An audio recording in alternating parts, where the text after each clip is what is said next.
Hotep à tous, bien-aimés frères et sœurs. Pourquoi Donald Trump semble jeter l'éponge?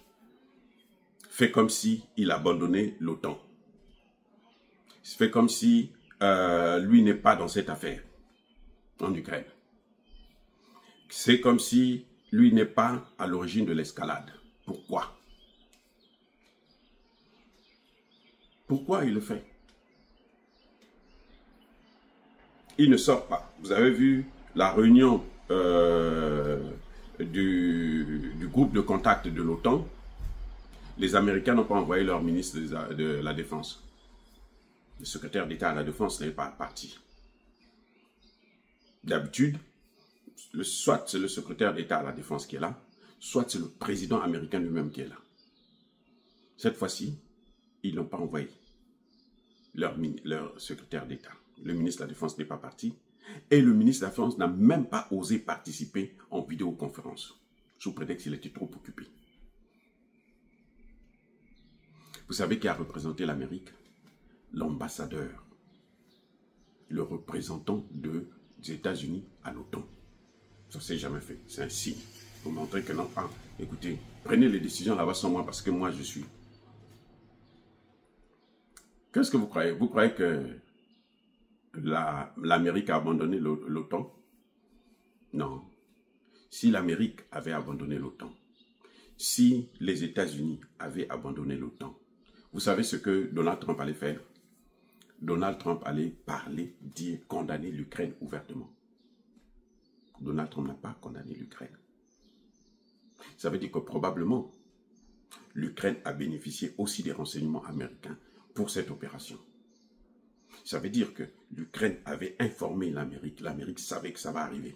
Et l'Amérique n'a pas informé Poutine. Les amis, c'est l'hypocrisie. Vous voyez comment l'hypocrisie occidentale, comment ça se passe? C'est l'hypocrisie. Elle laisse, les États-Unis laissent les autres pays européens se débrouiller à trouver des failles du système. Et puis eux-mêmes, ce qu'il faut, c'est qu'ils font comme si, bon, non, ils ne sont pas concernés. Ils ne sont pas concernés. Il y a d'autres raisons, mais là, je veux soulever un problème particulier. Pourquoi ils ne se sentent pas concernés? Parce que les États-Unis veulent que Poutine puisse sacrifier l'Iran. Les États-Unis sont en train de négocier avec l'Iran.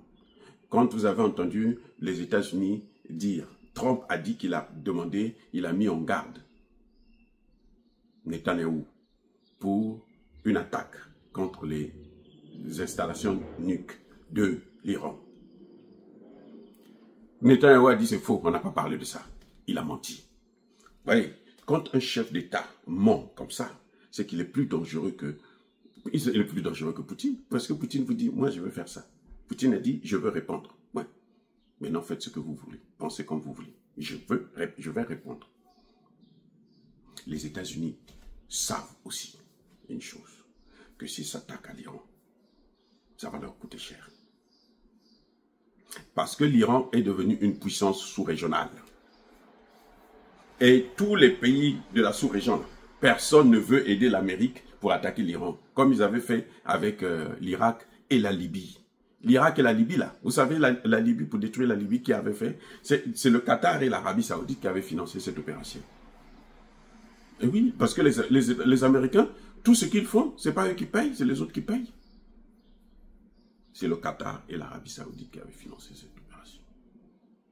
En Irak, il y a eu aussi même le Koweït qui avait financé l'opération. Mais tout le monde dit, avec l'Iran, là, nous, on ne veut pas.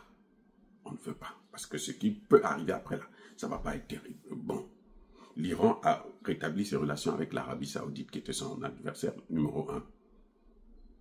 Les États-Unis, en ce moment, n'arrivent pas à neutraliser le Yémen.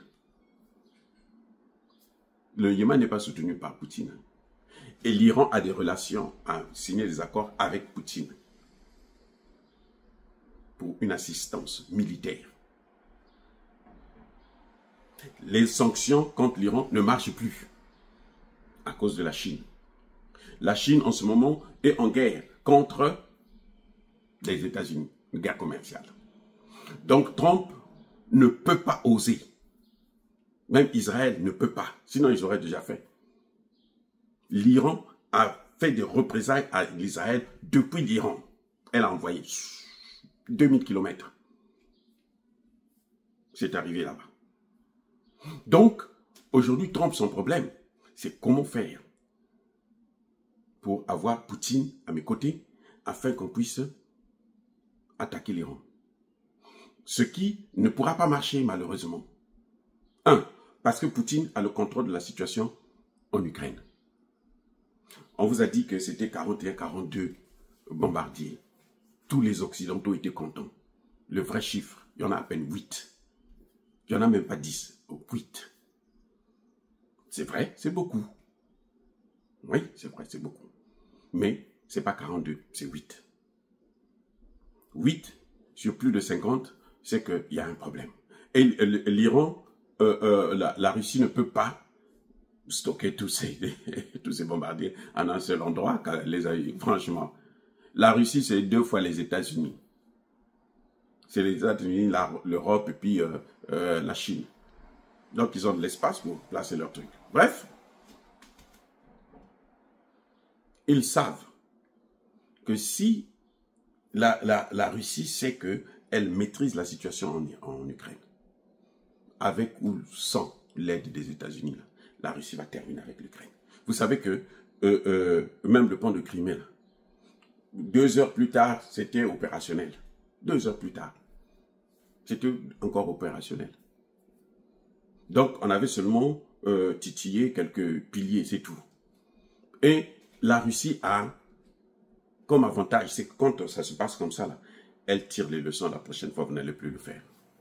C'est pas possible. Voilà ce qui est en train de se passer. Donc, les États-Unis sont en train de rêver. Ils peuvent les jouer comme ils faisaient avant, comme ils ont fait lors de la Seconde Guerre mondiale. Parce que là, non seulement l'Iran a des accords avec la Russie, mais l'Iran est l'allié principal de la Chine, a un géant avec elle. Si la Russie dit non, moi je ne rentre pas dedans, la Chine ne va pas abandonner l'Iran. Vous voyez, déjà la Russie elle-même n'a pas le principe d'abandonner les siens. La Russie n'a jamais abandonné un allié. Vous avez vu avec la Syrie, non? C'est la Russie qui est allée sortir. Parce que l'objectif, c'était de neutraliser, en finir avec Bachar al-Assad. C'est la Russie qui l'a fait partir. Parce qu'elle a vu que non, c'était trop dangereux, sort. Et celui qui est venu là, il a dit qu'il doit coopérer avec la Russie. Il ne peut pas ne pas coopérer avec la Russie, puisque toutes les armes qu'il utilise, ce sont des armes russes. Donc, les Américains, là encore, Donald Trump est en train de rêver, comme d'habitude, pour embrouiller les gens, pour emmener les gens, pour manipuler encore les gens. Mais ça ne marchera plus cette fois-ci. Le déclin de l'OTAN, le déclin du G7, le déclin des pays du G7, là, le déclin de ces puissances qui ont pratiqué l'esclavage et la colonisation est entamé et ça ne va plus s'arrêter. Soyez bénis.